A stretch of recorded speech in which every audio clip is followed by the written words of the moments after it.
Imagine, if you will, you just got that great job offer you were hoping for.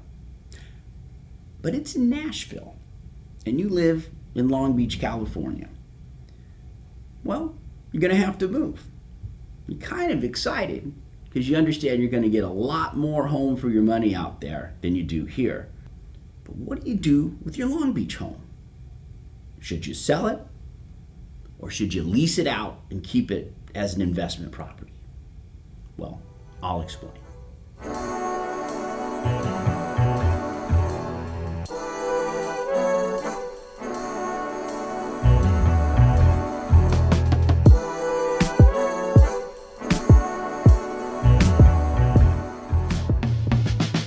We get this question all the time, especially in this Los Angeles, Orange County marketplace. A lot of people are afraid if they sell their home and move, if they want to come back, they won't be able to afford to do so. Also, people in this situations sometimes think, hey, if we lease out our old house, it'd be a great entry point into being a landlord. So they want to take advantage of that situation. And we even get some people that are so attached to their home, they have such a sentimental attachment to it, that they would just rather keep it and rent it out rather than let it go. And you know what? These are all valid reasons. First of all, there's not one right or wrong answer.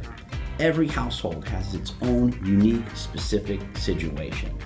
So here's a list of 10 things you need to consider when asking the question, should I sell my home or lease it?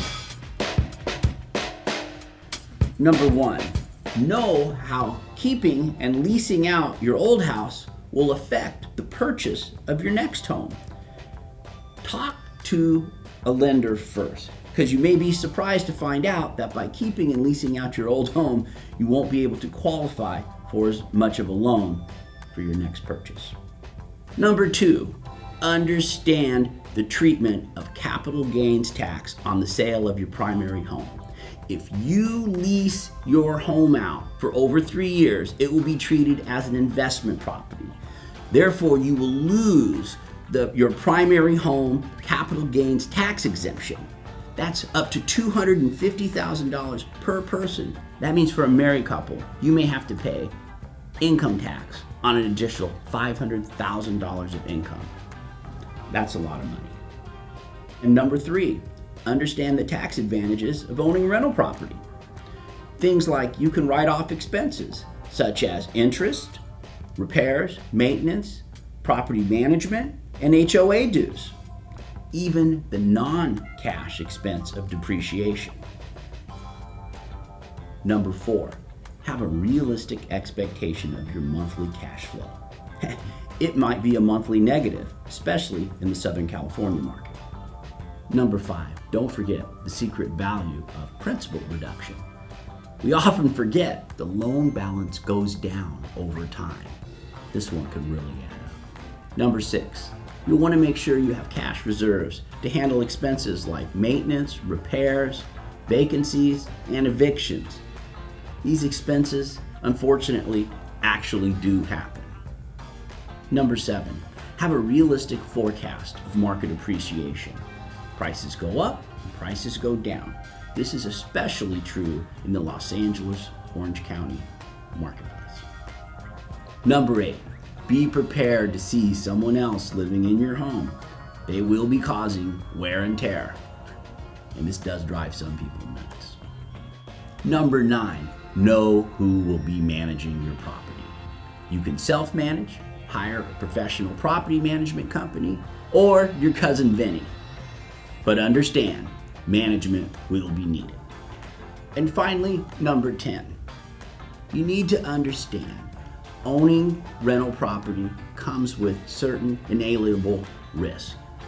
And you need to compare that with your risk tolerance and your financial ability to determine if it's appropriate for you to be a landlord.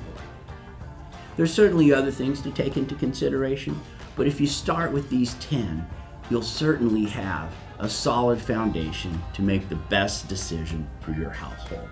And hey, who knows? It might not just be sell or lease. you might try leasing it out for a year or two first to see how it goes. Just don't let that 3-year period pass you without at least understanding the tax consequences. And hey, in the Los Angeles, Orange County marketplace, we get people that become landlords because they can't afford to sell.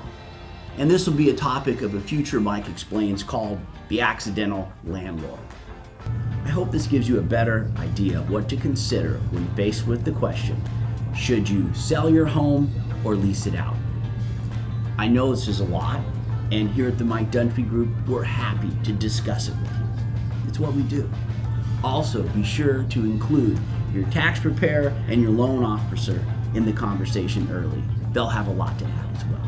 Again, I hope you like this video, you share it, and pass it on, and we'll see you next time with Mike Explains.